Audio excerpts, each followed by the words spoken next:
नमस्कार दोस्तों, स्वागत है आप सभी साथियों का एक स्मार्ट स्टडी पर। साथियों, आज है 4 सितंबर 2025। आरआरबी एनटीपीसी का पहले शिफ्ट का पेपर हो चुका है। आज के इस वीडियो में आज के फर्स्ट शिफ्ट में पूछे गए क्वेश्चन आंसर देखेंगे। तो भाई चलिए, जितने साथी लोग आज पेपर देकर आए हैं साथियों देख लीजिए, क्योंकि आपने जो आंसर किया है सेंटर में सही है या कि गलत है, और जिनका पेपर अभी बाकी है वो भी देख लीजिए, क्योंकि आपके लिए तो बहुत ही इंपॉर्टेंट सेशन है। और अभी आपका पेपर जो है ना आज के अलावा 8 और 9 सितंबर को है। तो भाई अच्छे से थोड़ा देख लेना क्वेश्चंस, और जितने क्वेश्चंस पूछे गए हैं अभी तक उसको आप जरूर देख लेना, और जितने भी एक्सपेक्टेड क्लासेस मैंने करवाए हैं उनको तो आपको देखना ही है। चलिए फिर शुरू करते हैं और देखते हैं आज के क्वेश्चंस।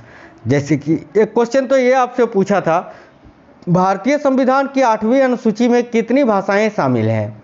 देखिए, भारतीय संविधान की 8वीं सूची में कुल 22 भाषाओं को शामिल किया गया है। तो इस क्वेश्चन का करेक्ट आंसर आपका 22 भाषा हो जाता, जो कि आसानी से आपने किया होगा। क्वेश्चन ये बिल्कुल ही सिंपल था। एक क्वेश्चन था, 1885 के उदारवादी चरण के नेता कौन थे। अब देखिए यहाँ पर जो है ना, अगर आपके ऑप्शन में दादा भाई नौरोजी दिया हुआ था तो इनको ज़्यादा प्रेफर करना था और यही आपको आंसर करना था।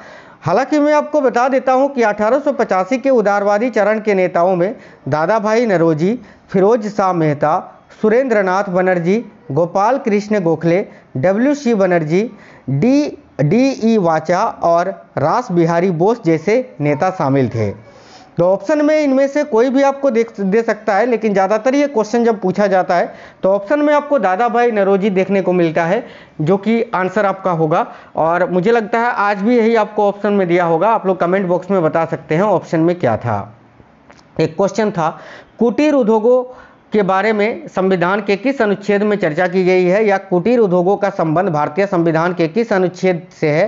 तो इसका राइट आंसर होता आर्टिकल 43, जिसका अंतर साथियों देखिए ये जो है ना डीपीएसपी के अंतर्गत आता है, यानी राज्य के नीति निर्देशक तत्व के अंतर्गत आता है। इसके बारे में बता दें, देखिए अनुच्छेद 43 जो है इसमें भारतीय संविधान में कुटीर उद्योगों को बढ़ावा देने का प्रावधान अनुच्छेद 43 में किया गया है। यह नीति निर्देशक तत्व राज्य को ग्रामीण क्षेत्रों में व्यक्तिगत या सहकारी आधार पर कुटीर उद्योगों को बढ़ावा देने का निर्देश देता है साथियों, जिससे कि ग्रामीण क्षेत्रों में रोजगार पैदा हो सके। आगे देखिए, क्वेश्चन था, भारत के 52वें मुख्य न्यायाधीश कौन है। यार क्वेश्चन पूछ के ना बिल्कुल मतलब क्या बोले, इसको इतना बार रिपीट किया है ना, कम से कम 10 से लेकर 12 या 15 बार बोल सकते हैं कि ये रिपीट हो चुका है। तो भारत के 52वें जो मुख्य न्यायाधीश हैं वो है भाई न्यायमूर्ति भूषण रामकृष्ण गवई, यानी जस्टिस बी.आर. गवई, जो कि वर्तमान में या भारत के 52वें CJI हैं, यानी चीफ जस्टिस ऑफ इंडिया है। तो बी.आर. गवई जो है इस क्वेश्चन के लिए आपका बिल्कुल करेक्ट आंसर हो जाता। अब देखिए क्वेश्चन ये था कि security exchange board of India यानी सेबी के वर्तमान अध्यक्ष जो है तुहिन कांता पांडे, इन्होंने किसकी जगह ली है। ठीक है, ये नहीं पूछा था कि वर्तमान में सेबी के अध्यक्ष कौन है, पूछा था कि वर्तमान में जो सेबी के चेयरमैन है तुहिन कांता पांडे जी, इन्होंने किनकी जगह ली है, यानी इनसे पहले सेबी के अध्यक्ष कौन थे। तो इसका करेक्ट आंसर होता माधवीपुरी बुच। माधवीपुरी बुच आप सभी ने करेक्ट किया होगा, मुझे उम्मीद है यही आपका इस क्वेश्चन का करेक्ट आंसर हो जाता साथियों। देखिए आप लोग वीडियो को लाइक जरूर करिए, और आगे बढ़ने से पहले बता दें, अब आपका आरआरबी ग्रुप डी को टारगेट करना है ना, तो भाई ग्रुप डी के लिए बहुत ही इंपॉर्टेंट सेशन शुरू होगा, साइंस का, करेंट अफेयर्स का, जनरल अवेयरनेस का, तो उसको आपको देखना ही है। अब आरआरबी ग्रुप डी के लिए स्पेशल क्लासेस चलेंगी चैनल पर, तो ये सारी क्लासेस आपको देखने हैं। ठीक है, 1-2 दिन से देखते हैं, आज ही पहला सेट अपलोड करेंगे। ठीक है, आज ही एक साइंस का सेट आपको अपलोड कर देंगे। चलिए आगे देखते हैं। क्वेश्चन एक था कि सिंधु नदी की दाईं ओर प्रभावित होने वाली सहायक नदी कौन सी है, यानी सिंधु नदी की वह सहायक नदी कौन सी है जो उसकी दाईं ओर प्रभावित होती है। तो ये तो आपको ऑप्शन के अनुसार बनाना था। देखिए हालांकि मैं आपको बता देता हूं कि सिंधु की मुख्य दाहिने किनारे की सहायक नदियों में एक तो आपका श्योक नदी है, एक आपका गिलगित है, हुंजा, स्वात, कुन्नार, कुर्रम, गोमाल और काबुल जैसी नदियां शामिल हैं। इनमें से जो भी आपको ऑप्शंस दिए हुए थे वही आपका करेक्ट आंसर हो जाता साथियों। देखिए आगे देखिए, नेक्स्ट क्वेश्चन जो था वो था, भारत के किस डिफेंस कंपनी को मिनी रत्न का दर्जा मिला है। अब साथियों भारत के किस डिफेंस कंपनी को मिनी रत्न का दर्जा मिला है, तो ये भी आपको इन तीनों में से कोई एक आपको ऑप्शन में दिया होगा। देखिए रक्षा मंत्रालय ने 3 प्रमुख रक्षा सार्वजनिक क्षेत्र के उपक्रमों को जो है ना ये मिनी रत्न का दर्जा दिया है। उसमें से जो है ना साथियों देखिएगा, एक आपका MIL है, यानी म्यूनिशंस इंडिया लिमिटेड, दूसरा आपका एक है आर्म्ड व्हीकल निगम लिमिटेड यानी AVNL, और एक आपका है इंडिया ऑप्टेल लिमिटेड यानी IOL। इन तीनों को मिनीरत्न श्रेणी 1 का दर्जा प्रदान करने की मंजूरी दे दी गई है। तो इन तीनों में से जो भी आपको ऑप्शंस में दिया हुआ था वही आपका करेक्ट आंसर हो जाता साथियों। आगे देखिए क्वेश्चन था, पश्चिमी घाट और पूर्वी घाट के बीच में कौन सा पठार स्थित है। ये भी क्वेश्चन साथियों बहुत बार रिपीट हो चुका है। अब देखिए पश्चिमी घाट और पूर्वी घाट के बीच में जो पठार है वह है दक्कन का पठार। तो इस क्वेश्चन का करेक्ट आंसर आपका दक्कन का पठार हो जाता, क्योंकि पठार पूछा था। देखिए अगर पहाड़ी पूछेगा तो इसका आंसर बदल जाएगा, पठार पूछेगा तो फिर आंसर बदल जाएगा, क्योंकि पश्चिमी घाट और पूर्वी घाट के बीच में जो पहाड़ी है वो है नीलगिरी की पहाड़ी, और पठार पूछे तो दक्कन का पठार। तो पठारी था ना, ऑप्शन कमेंट बॉक्स में बताना पठार था या पहाड़ी था, दोनों ही बता देते हैं। इसका पठार था तो दक्कन का पठार करेक्ट आंसर होता। और देखिए पश्चिमी घाट और पूर्वी घाट का मिलन बिंदु जो है वो नीलगिरी पहाड़ियाँ है। नीलगिरी पहाड़ियाँ भारत के दक्षिणी भाग में स्थित है और पश्चिमी घाट का एक हिस्सा है। तो भाई पहाड़ी तो नहीं, पठार पूछा था तो दक्कन का पठार इसका 100% करेक्ट आंसर हो जाता।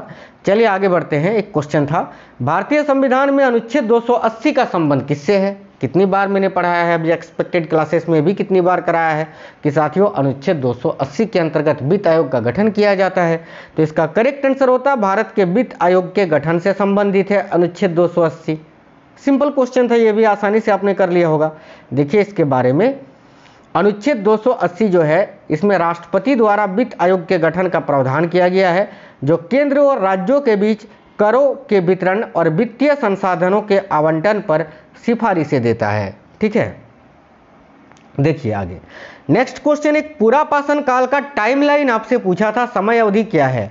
ठीक है, तो पुरापाषाण काल की जो समय अवधि है वो लगभग 3.3 मिलियन वर्ष पूर्व से लेकर लगभग 12,000 वर्ष पूर्व या 10,000 ईसा पूर्व जो है इसको माना जाता है। ये ऑप्शन के अनुसार आपको बनाना था, इसके आसपास जो भी आपको ऑप्शंस दिए हुए थे, क्योंकि ये मैंने आपको लगभग में बताया।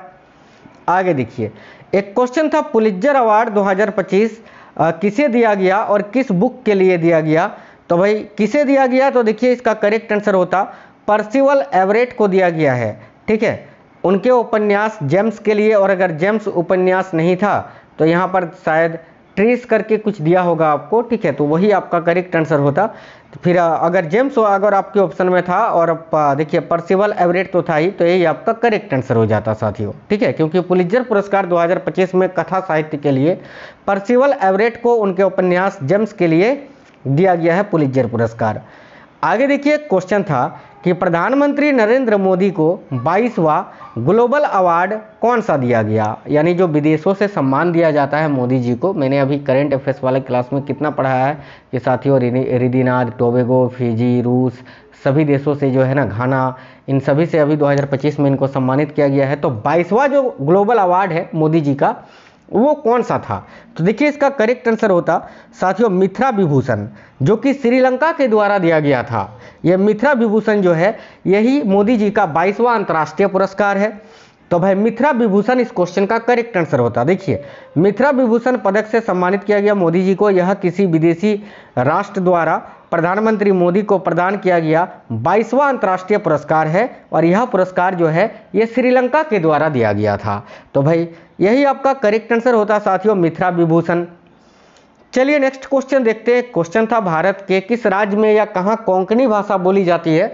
तो भाई कोंकणी जो है ना ये गोवा का राजकीय भाषा है, तो गोवा को तो ज़्यादा हम प्रेफर करेंगे। तो इस क्वेश्चन का करेक्ट आंसर आपका गोवा हो जाता। देखिए कोंकणी भाषा मुख्य रूप से भारत के पश्चिमी तट पर गोवा, महाराष्ट्र, कर्नाटक और केरल राज्यों में बोली जाती है, लेकिन ये गोवा का राजकीय भाषा है। तो इसका करेक्ट आंसर आपका गोवा ही होना चाहिए। गोवा इस क्वेश्चन के लिए बिल्कुल आपका करेक्ट आंसर हो जाता। एक क्वेश्चन था, भारत का पहला ग्रीनफील्ड हवाई अड्डा कहाँ स्थित है। ग्रीनफील्ड हवाई अड्डा को लेकर क्वेश्चन था, इसका राइट आंसर आपका सिक्किम हो जाता। देखिए पूर्वोत्तर क्षेत्र में निर्मित भारत का पहला ग्रीनफील्ड हवाई अड्डा सिक्किम में स्थित पाकयोंग हवाई अड्डा है। पाकयोंग हवाई अड्डा इसका करेक्ट आंसर हो जाता। ठीक है, या फिर अगर जगह का नाम पूछा था तो सिक्किम हो जाता, और अगर कौन सा हवाई अड्डा भारत का पहला ग्रीनफील्ड हवाई अड्डा है पूछा था तो पाकयोंग हवाई अड्डा करेक्ट आंसर हो जाता। एक क्वेश्चन था होम बाउंड फिल्म के डायरेक्टर कौन है। देखिए होम बाउंड ये जो फिल्म है इसके डायरेक्टर आपसे पूछा था, निर्माता कौन है, तो भाई नीरज घाइवान करेक्ट आंसर हो जाता, नीरज घाइवान। देखिए होम बाउंड एक 2025 भारतीय हिंदी भाषा की ड्रामा फिल्म है जिसे नीरज घाइवान ने लिखा और निर्देशित किया है। तो नीरज घाइवान जो है बिल्कुल 100% इस क्वेश्चन के लिए साथियों आपका करेक्ट आंसर हो जाता। अब आप लोग ग्रुप डी के लिए तैयार हो जाइए, क्योंकि आप में से सभी ने तो ग्रुप डी के लिए फॉर्म भरा होगा। और साथियों अब जो क्लासेस आएंगी ना, बहुत मज़ेदार क्लासेस आएंगी। साइंस के इतने मज़ेदार क्वेश्चंस करवाएंगे लेटेस्ट पैटर्न पर ना। अभी जो आपका 2024 में जो पेपर हुआ था आरआरबी टेक्नीशियन और एएलपी का, क्योंकि उसी में साइंस पूछा गया है ज़्यादातर मात्रा में, और वही पैटर्न फिर से फॉलो होगा अभी ग्रुप डी में आपका। तो भाई वही पैटर्न को लेकर आपके लिए साइंस के लिए बहुत ही बेहतरीन सेशन लाएंगे, बिल्कुल एनसीईआरटी वेस्ट क्वेश्चंस जो कि आपको देखने हैं, उनको आप जरूर देखना। देखिए एक क्वेश्चन था, निम्न में से किस राज्य को 1956 तक स्वतंत्रता नहीं मिली थी, कुछ इसी प्रकार से एक क्वेश्चन था। तो भाई इसका करेक्ट आंसर तो आपका गोवा हो जाता, क्योंकि गोवा को स्वतंत्रता 1956 में ही मिली थी। ठीक है, उससे पहले ये पुर्तगालियों के अधीन बना हुआ था। तो गोवा इस क्वेश्चन के लिए आपका बिल्कुल करेक्ट आंसर हो जाता साथियों। देखिए क्वेश्चन था आदित्य L1 मिशन का उद्देश्य क्या है। ये भी क्वेश्चन पहले पूछ चुका था, आज फिर से रिपीट हुआ था।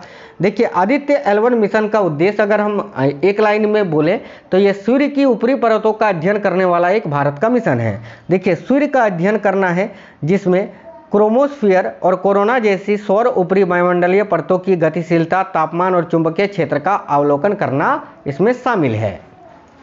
एक क्वेश्चन था भारत के किस क्षेत्र में शुद्ध बोया गया क्षेत्र सबसे अधिक है। तो देखिए इसका करेक्ट आंसर आपका हो जाता पंजाब और हरियाणा राज्यों में। ठीक है, क्योंकि भारत में पंजाब और हरियाणा राज्यों का जो शुद्ध बोया गया क्षेत्र है वो साथियों सबसे अधिक है। बिल्कुल फास्ट करवा रहे हैं क्वेश्चंस, बिल्कुल जितने क्वेश्चंस मिले थे ज़्यादा क्वेश्चंस थे आज के, और लगभग जो है ना जीके जीएस के सारे लगभग क्वेश्चंस थे ही जो मैंने आपको करवाए, जितने आज पूछे गए थे, और सुपर फास्ट तरीके से आपको करवा दिया। एक क्वेश्चन इसरो और आईआईटी मद्रास के बीच जो MOU पर हस्ताक्षर हुआ था उसको लेकर था। तो देखिए इसके बारे में बता दें, 11 नवंबर 2024 को द्रव यानी फील्ड और तापीय विज्ञान क्षेत्र में अनुसंधान के लिए एक उत्कृष्टता केंद्र स्थापित करने हेतु एक समझौता ज्ञापन पर यह हस्ताक्षर किया गया था। किसको लेकर? द्रव और तापीय विज्ञान के क्षेत्र में। ठीक है, तो यही आपका इस क्वेश्चन का करेक्ट आंसर हो जाता। कीर्ति चक्र से पूछा था कि कीर्ति चक्र 2025 का पुरस्कार किसे दिया गया। तो भाई कीर्ति चक्र की बात करें तो राष्ट्रपति द्रौपदी मुर्मू ने 33वें शौर्य चक्र प्रदान किए। ठीक है, मराठा लाइट इन्फेंट्री जिसमें 56 राष्ट्रीय राइफल्स के मेजर मल्ला राम गोपाल नायडू और पंजाब रेजिमेंट्स 22 के राष्ट्रीय राइफल्स के मेजर मंजीत को कीर्ति चक्र प्रदान किया गया है। तो अब इन दोनों में से कोई आपको नाम दिया होगा, एक या तो आपको मेजर मल्ला राम गोपाल नायडू दिया था या मेजर मंजीत दिया हुआ होगा, वही आपका करेक्ट आंसर हो जाता। साथियों ये जो क्वेश्चंस थे आज के फर्स्ट शिफ्ट के क्वेश्चंस थे जो कि मैंने आपको करवा दिए हैं। अब आप लोग बताना आपका पेपर कब है और किस शिफ्ट में है, और जो साथी लोग पेपर देकर आए हैं आप लोग बताना जितने क्वेश्चंस मैंने बताए हैं वो रियल थे या गलत थे। बिल्कुल मुझे पता है ये 100% रियल और ऑथेंटिक क्वेश्चंस है। तो साथियों आप उम्मीद करते हैं कि आपने जो आंसर किया सेंटर में वो आपका भी सही होगा जो मैंने आपको बताया। चलिए फिर मिलेंगे आपसे नेक्स्ट वीडियो में, तब तक के लिए जय हिंद, वंदे मातरम।